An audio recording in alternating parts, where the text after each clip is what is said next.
감사합니다. 오늘 우리에게 주신 하나님의 말씀은 요한복음 20장 30절 31절입니다. 신약성경 184쪽 요한복음 20장 30절 31절 말씀입니다. 두 절밖에 안 되니까 똑같이 합독하겠습니다. 30절부터 시작. 예수께서 제자들 앞에서 이 책에 기록되지 아니한 다른 표적도 많이 행하셨으나 오직 이것을 기록함은 너희로 예수께서 하나님의 아들 그리스도이심을 믿게 하려 하며 또 너희로 믿고 그 이름을 힘입어 생명을 얻게 하려 함이니라. 아멘. 오늘 이 말씀이 먼저 우리에게 은혜가 되기를 원합니다. 할렐루야. 주님 앞에 나오신 여러분을 축복합니다. 가정에서 영상으로 예배 드리고 있는 여러분을 축복합니다. 감사합니다. 계속되는 재난으로 인하여 우리가 예배를 드리는 어려움이 있지만 그럼에도 예배의 중요성을 깨닫고 이 시간에 예배의 자리에 앉아 계신 또 예배를 함께 드리는 여러분을 축복합니다. 여러분과 이렇게 인사합니다. 주의 이름으로 축복합니다. 한 번 더 인사하겠습니다. 복된 한 주 되세요. 여러 사정들로 또 기저 질환이나 어려움들로 가정에서 예배 드리고 있는 분들도 하나님께서 크신 은혜와 복을 주실 줄로 믿습니다. 축복합니다. 오늘 잘 믿고 싶어요 세 번째 시간입니다. 오늘 제목을 따라서 해봅시다. 잘 믿고 싶어요. 잘 믿고 싶어요. 믿음이 최고의 가치다. 믿음이 최고의 가치다. 믿음이 최고의 가치다. 여러분의 인생에서 가장 소중한 가치는 뭡니까? 삶을 풍요롭게 할 수 있는 또 돈 아니면 자기의 이름을 드러낼 수 있는 명예 이런 여러 가지들을 생각해 볼 수 있죠. 돈이나 명예보다 더 소중하고 가치 있는 것이 있습니다. 이 리투아니아 프로농구 플레이오프 2차전에서 잘비기스 팀의 주전 선수 아구스트라는 선수가 아내의 출산 때문에 경기를 결장하게 됐어요. 리투아니아가 어딘가 이렇게 살펴봤더니 동유럽 발트 해안에 있는 나라인데 지금 우리 혜민 자매가 라트비아에서 공부하고 있잖아요. 라트비아 바로 아래에 있는 나라더라고요. 그 나라의 프로농구팀의 한 선수가 주전 선수가 아내의 출산으로 중요한 경기 결정을 했다. 그래서 팀은 졌고 결국 이 아구스트라는 선수가 패인 너 때문에 진 거야 이렇게 주목을 받았어요. 그래서 젊은 기자가 사루나 감독에게 물었습니다. 선수가 아내의 출산 때문에 중요한 경기 중에서 팀을 떠나는 게 그게 정상적인 거 맞습니까? 그러자 감독이 이렇게 말합니다. 내가 다녀오라고 했습니다. 당신은 아기가 있습니까? 아이가 있나요? 아이의 탄생만큼 경이로운 일은 없습니다. 아이의 탄생만큼 경이로운 일은 없습니다. 타이틀이나 명성 그 어느 것과도 비교할 수 없습니다. 어느 것과도 비교할 수 없습니다. 그러면서 이렇게 말합니다. 아구스트는 지금 아마 천국에 있는 느낌일 겁니다. 저는 그 덕에 저도 행복합니다. 이후에 결승전에 이 기리스 팀이 진출을 했는데 우승을 차지하죠. 한 아이의 아빠가 되어서 돌아온 이 아구스트가 얼마나 감사했겠어요. 맹활약을 펼치면서 결국 우승하게 됐다는 거죠. 헤르만 하게도른이라는 분은 이렇게 말합니다. 인생에서 가장 중요한 가치가 무엇인가? 기적은 단 하나밖에 없으며 그것은 이미 이루어졌다. 그 기적은 인간의 영혼, 바로 생명이다.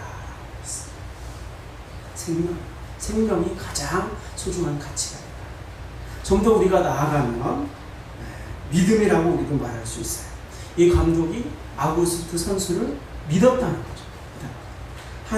이 생명의 소중함을 아는 이 선수야말로 가장 신뢰할 만한 사람이야. 이렇게 여겼다는 거죠. 믿은 거죠.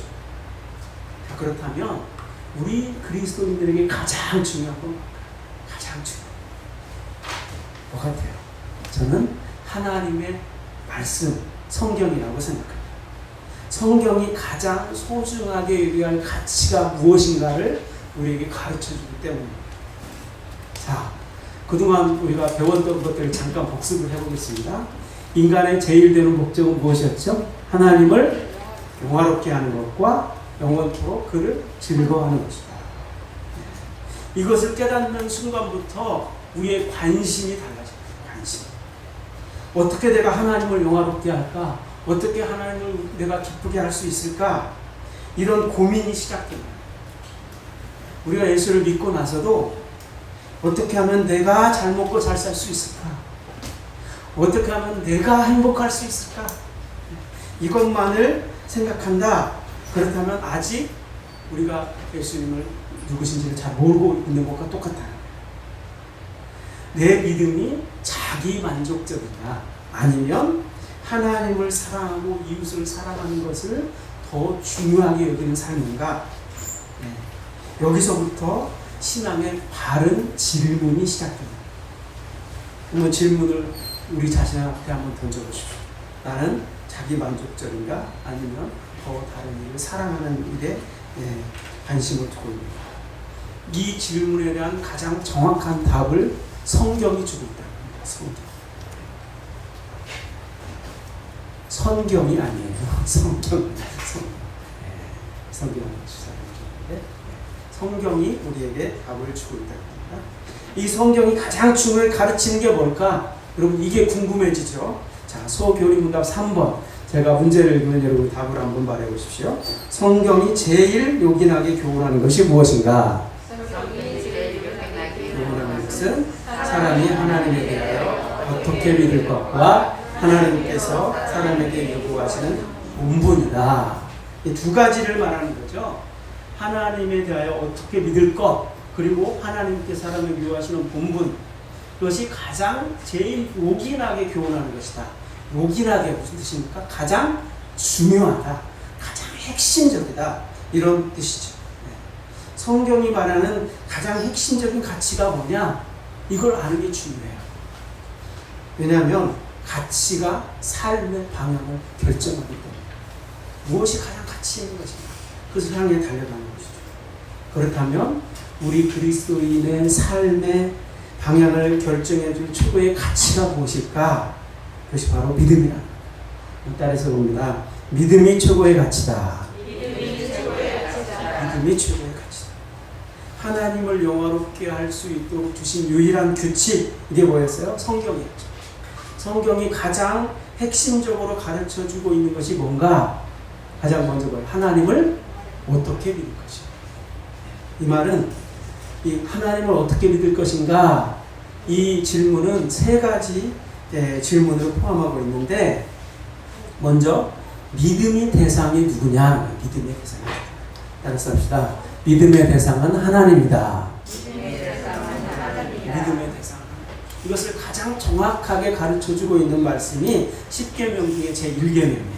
자, 1계명 같이 읽어봅니다. 시작. 너는 나 외에는 다른 신들을 내게 두지 말라. 아멘. 영어 성경으로 보면 나 외에는 내게 뭐가 붙어있냐면 before me, 내 앞에서.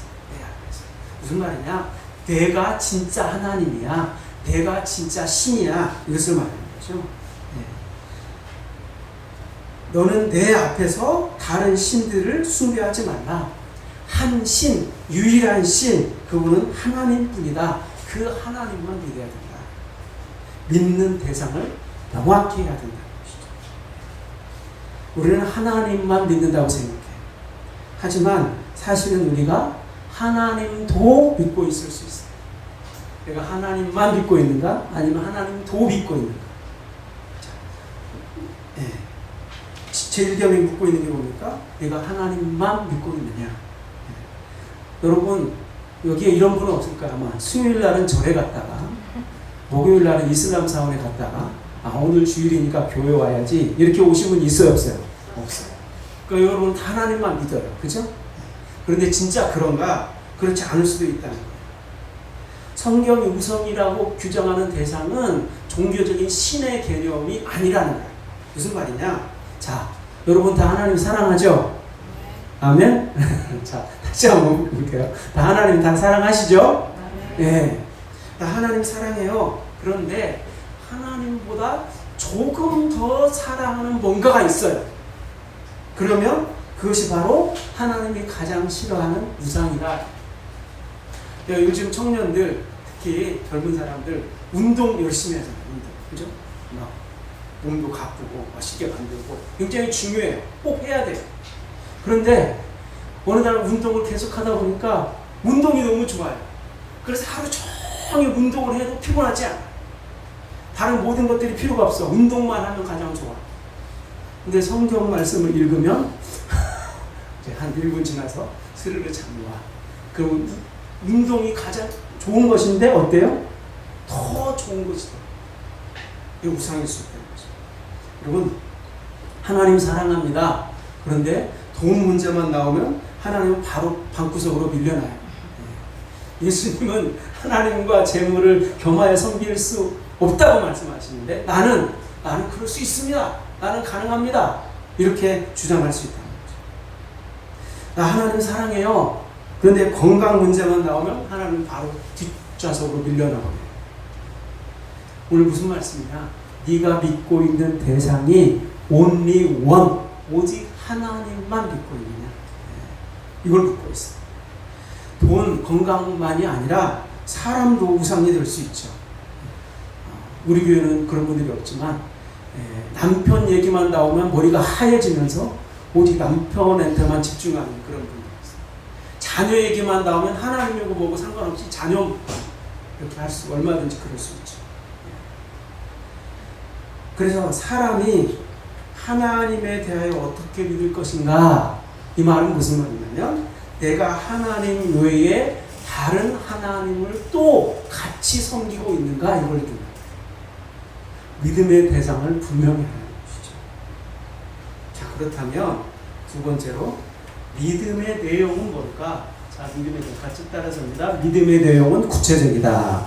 믿음의 내용은 구체적이다. 믿음의 내용은 구체적이다. 자, 믿음의 대상은 하나님이었어요. 믿음의 내용은 구체적입니다. 요즘 우리가 수요 성경학당에서 성숙자가 공부를 하고 있죠. 거기에 보면 믿음이 제일 앞자리에 나와요. 거기서 저자는 이렇게 강조를 분명하게 합니다. 믿음은 구체적이다. 믿음은 절대 추상적이지 않다는 거예요. 절대 추상적. 요즘은 뭐 코로나 이런 것 때문에 많이 이제 수그러들긴 했지만 우리 한국의 그리스도인들만큼 성경 공부를 많이 한 사람들이 세계적으로 있을까요? 없어요. 근데 우리 한국의 성도들만큼 그 배운 말씀을 삶에 적용하지 않는 사람들이 얼마나 있을까요? 너무도 많아요. 그게 아이러니예요. 여러분, 성경 공부나 예배가 끝나면 우리가 자주 하는 말이죠. 은혜 받았어요. 은혜 받았다는 말이 무슨 뜻일까요? 말씀이 감동적이었습니다. 공부가 의미 있었습니다. 이런 정도인가? 그게 아니라는 거예요. 무슨 말이냐?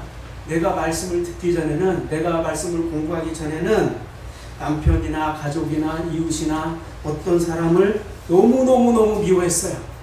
그런데 성경 공부를 하다 보니까, 말씀을 듣다 보니까 그 사람을 용서하고 싶은 마음이 생겼어요. 예수님이 나를 용서하셨는데 어떻게 내가 다른 그 사람을 미워할 수 있는가? 그런 마음이 생겼어요. 다시 사랑할 수 있는 힘을 얻었어요. 그래서 정말로 그 사람을 용납하고 용서하고 사랑하기 시작했어요. 여러분, 그게 진짜 은혜 받은 거예요. 말로 나 은혜 받았어, 이게 말의 고백이 아니라는 거예요. 자, 믿음은 구체적이다. 그거 관련해서 유인경 작가가 쓴 퇴근길 다시 태도로 생각하다 라는 책이 제 책꽂이에 꽂혀져 있는데, 여기에 보면 이런 얘기가 나와요. 이 작가가 어느 날 아들 혼사를 앞둔 지인과 만나게, 아는 부가 만나게 했는데, 그 지인이 하는 말이 뭐냐면, 자기가 그분이 며느리감이 될 사람이 있는데 그 며느리감을 친딸처럼 잘 해주고 싶다는 거예요. 그래요? 어떻게 그런 마음이 들었습니까? 그랬더니 그분이 얼마 전에 상견례를 했대요. 며느리감의 어머니가 오래전에 돌아가셔가지고 누가 대신 상견례가 아니고 이모가 대신 상견례에 나왔어요. 모임을 마치고 가는 길에 그 이모라는 분이 이분에게 편지 한 통을 건네줬어요. 가서 집에 가서 꼭 읽어보세요. 그래서 집에 돌아와서 이 편지를 읽어봤더니 이런 내용이에요. 우리 언니가 너무 일찍 세상을 떠났지만 조카는 참 착하고 반듯한 아이입니다. 이모가 어머니 자리를 대신할 수는 없지만 다른 가족들도 이 아이를 다 사랑으로 돌봤습니다. 외롭게 자란 우리 조카 부디 친정 어머니처럼 잘 감싸주시고 많이 사랑해 주시면 감사하겠습니다. 이런 내용을 직접 편지를 써서 그 이모가 전달해줘요. 제가 어제 설교 준비하면서 이 부분을 읽으면서 마음이 참 울컥했어요. 엄마 없는 조카를 사랑하는 그 마음이 그 편지 속에, 직접 쓴 편지 속에 절절하게 느껴진 것이죠. 그 편지를 읽고 나서 정말 친딸처럼 내가 잘 보듬어줘야 되겠구나 하는 결심을 하게 됐다는 거예요. 그러면서 이 작가가 이렇게 말합니다. 마음만으로는 따뜻함이 전해지지 않는다. 말 한마디건 편지 한 장이건 차 한 장이건 그걸 구체적으로 표현할 때 온기가 살아난다. 뭐 할 때? 구체적으로 표현한다. 믿음도 마찬가지라고 생각해요. 많은 사람들이 설교를 듣다가 말씀을 읽다가 한순간 마음이 찡해지거나 눈시울이 뜨거워지면 은혜 받았다고 생각해요. 그걸 믿음이라고 생각해요. 아니라 추상적인 감정의 변화가 믿음이 아니에요. 구체적인 삶의 변화로 이어질 때 그것이 믿음, 참된 믿음이라는 거예요. 자, 그렇다면 이 믿음은 구체적으로 어떻게 표현되는가? 따라서 하겠습니다. 믿음의 표현은 순종이다. 믿음의 표현은 순종이다. 창세기 12장에 보면 어느 날 하나님이 갈대아 우르에서 우상 장사를 하면서 평범하게 살고 있는 한 노인을 찾아가요. 자, 창세기 12장이죠. 같이 한번 읽어볼까요? 여호와께서 아브라함에게 이르시되 너는 너의 고향과 친척과 아버지의 집을 떠나 내가 네게 보여줄 땅으로 가라.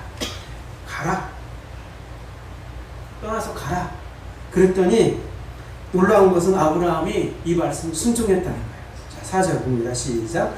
이에 아브라함이 여호와의 말씀을 따라갔고 롯도 그와 함께 갔으며 아브라함이 하란을 떠날 때에 75세였더라. 아멘. 어떤 분이 이런 얘기를 재미있게 하는 것을 여보세요. 성경에 로또가 나오는 거 아세요? 아니 성경에 로또가 나와요? 어디에 나와요? 재미있으라고 한 거 아닌데 무슨 얘기냐?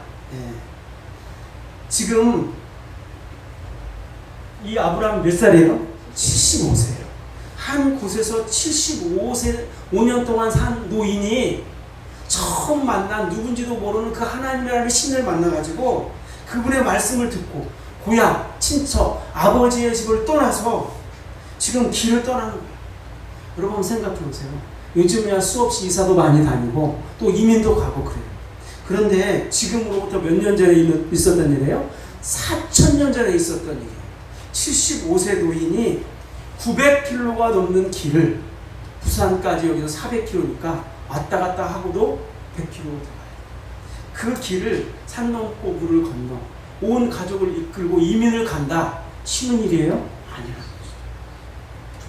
왜 그랬을까요? 이 엄청난 모험을 왜 했을까요? 자, 2절이 답을 같이 읽어봅니다. 내가 너로 큰 민족을 이루고 내게 복을 주어 내 이름을 창대하게 하리니 너는 복이 될지라. 아멘. 이 말씀 때문이었어요. 너 지금 결혼한 지 오래됐지만 아들 하나도 없지? 내가 너를 큰 민족을 이루어주게 할 거야.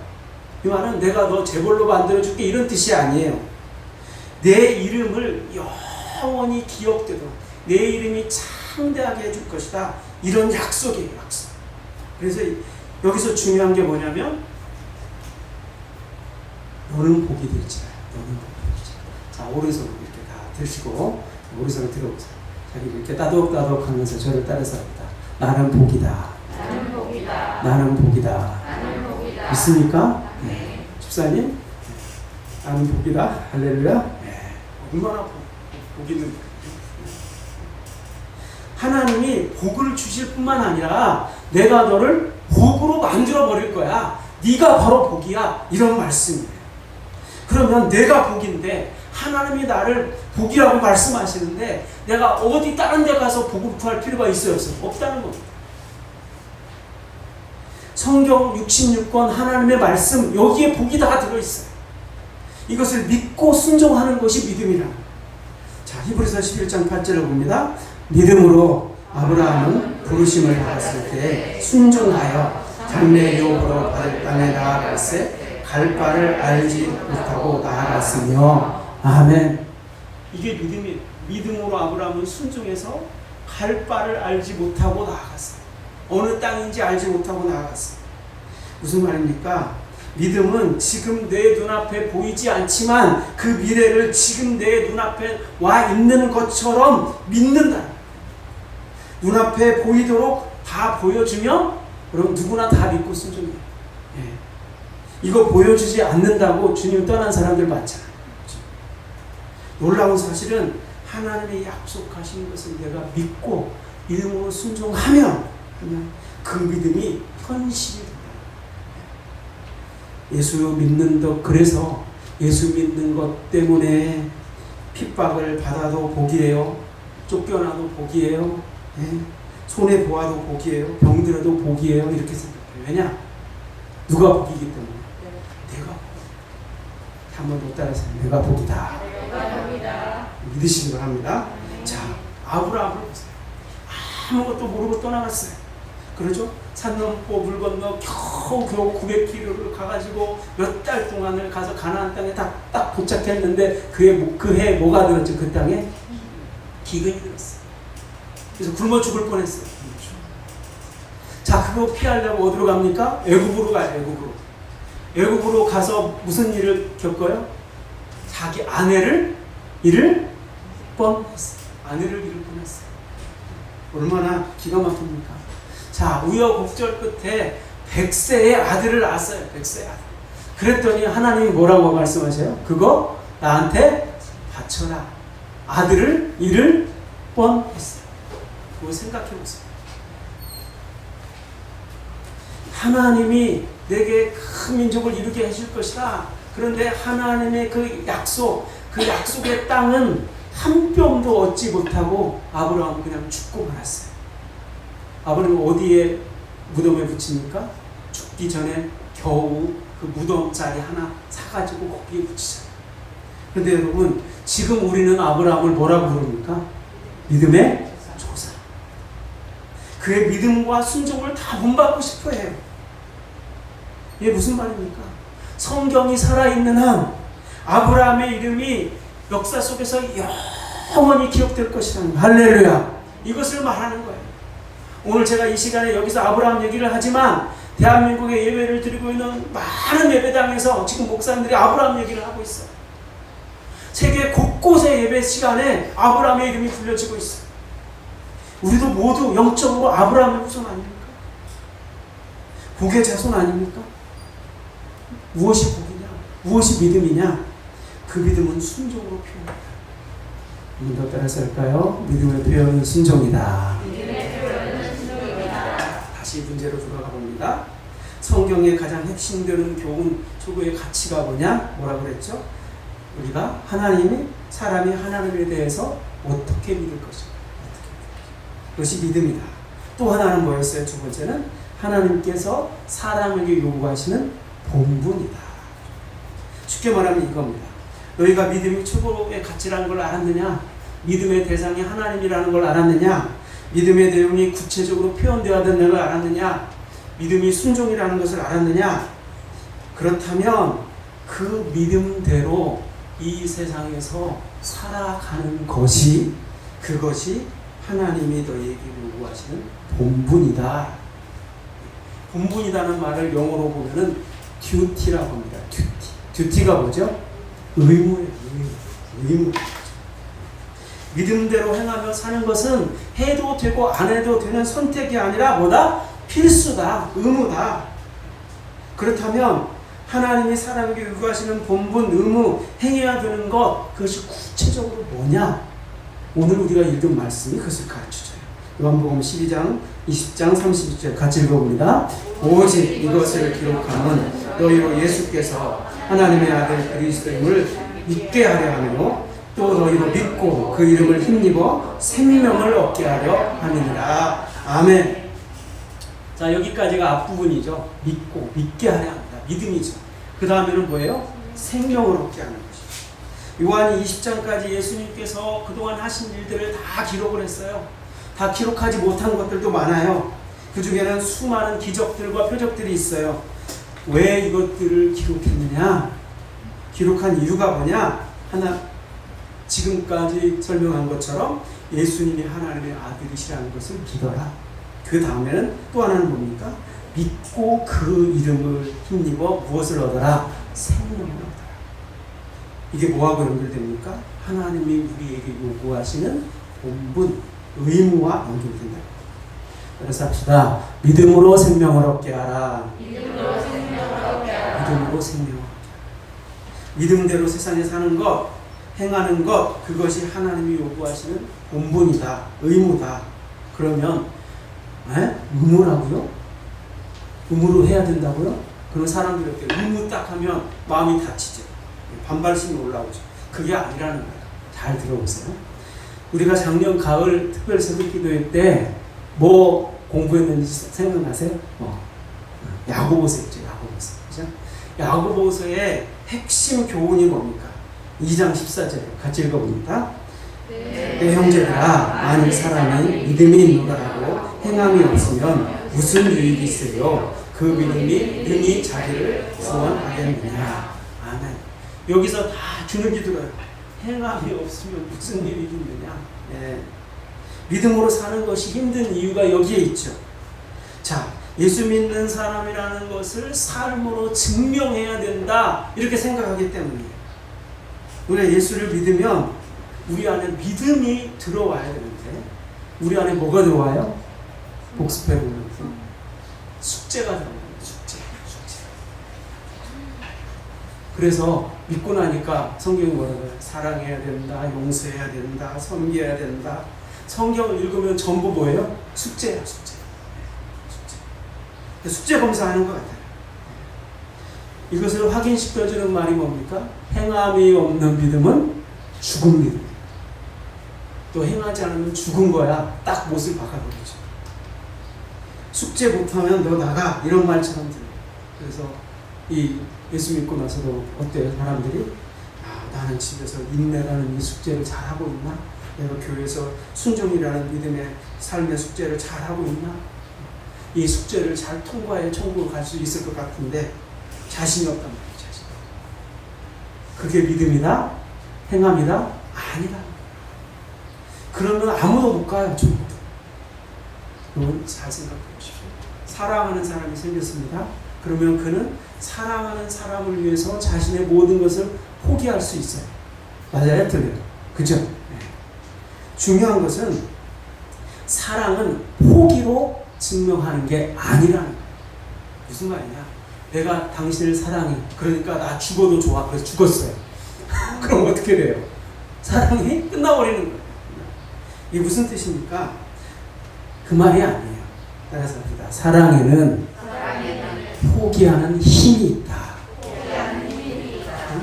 사랑은 포기하는 힘이 있다. 믿음은 이렇게 살아야 한다, 저렇게 살아야 한다 증명하라는 말이 아닙니다. 숙제 검사가 아니에요. 믿음에는 그렇게 살 수 있는 뭐가 있다? 힘이 있다. 힘이 있다. 여러분이 너무도 사랑하는 사람을 위해서 시간을 희생하고 물질을 희생하고 다 얼마나 사랑합니까? 그러면서 여러분 이렇게 생각하는 사람 있어요? 이것은 내가 그 사람을 사랑하기 때문에 견뎌내야 되는 의무야. 의무. 그렇게 하지 않으면 그 사람이 내 사랑을 안 믿어줄 거야. 그러니까 내가 억지로라도 해야 돼. 여러분 그거 사랑이에요? 아니에요? 아니에요. 의무죠. 그래서 뭐가 믿음이냐? 의무를 의무로 생각하지 않는 게 사랑하기 때문에 믿기 때문에 행할 수 있는 힘이 생긴다는 거예요. 그 의무가 의무처럼 여겨지지 않아요. 받는다는 것이죠.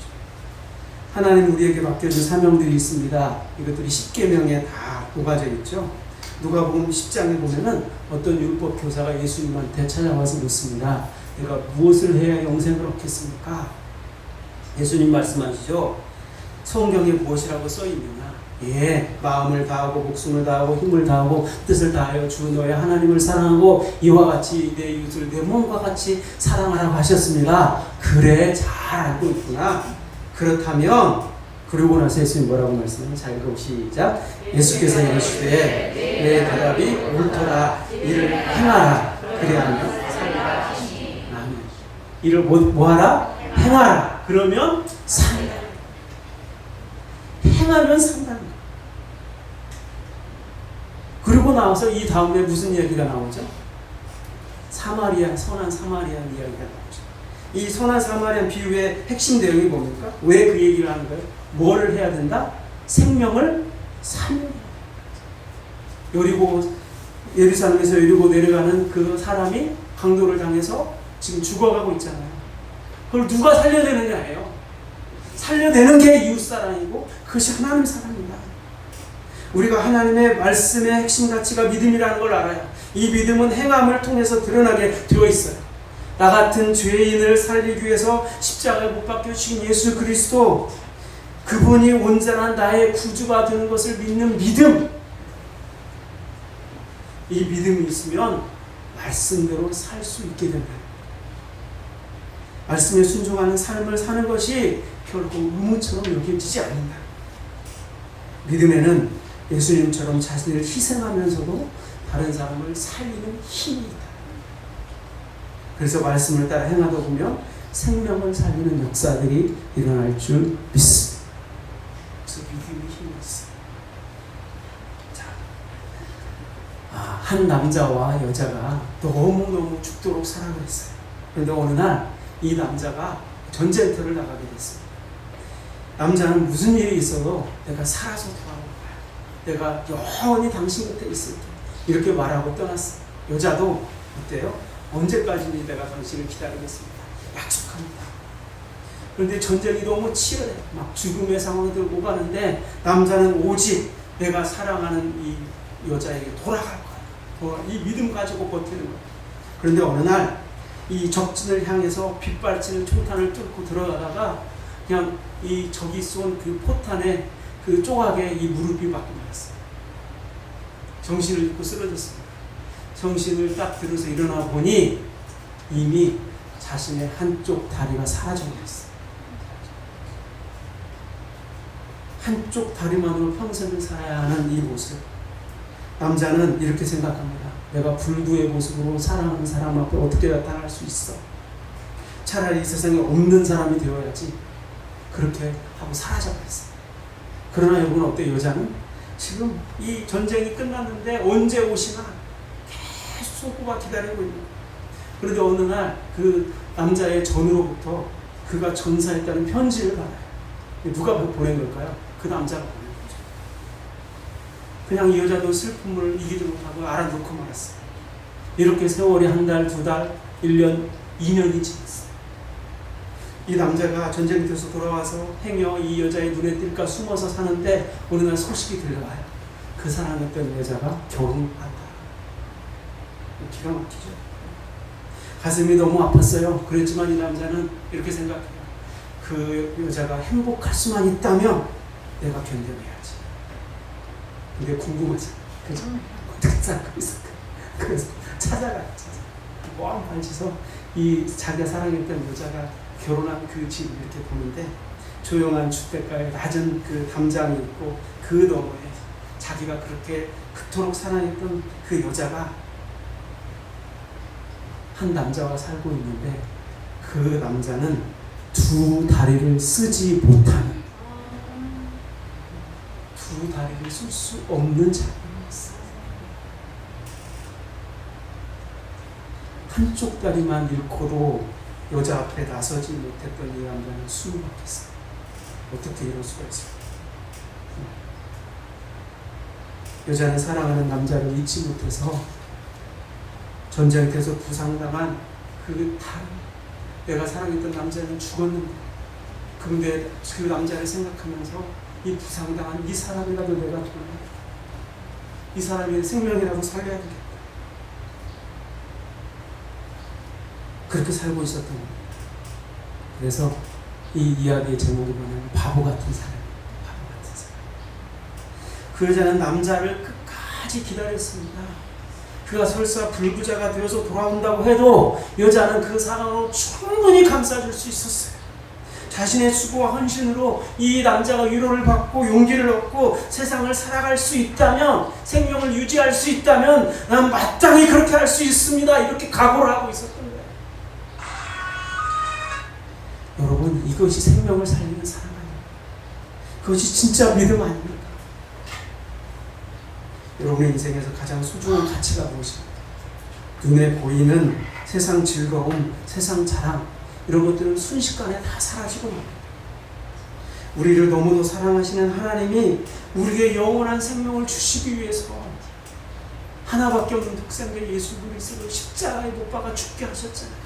그 사랑 때문에 우리가 살았습니다. 그 오직 한 분이신 하나님의 사랑, 그 사랑을 믿는 믿음이 최고의 가치인 줄 믿습니다.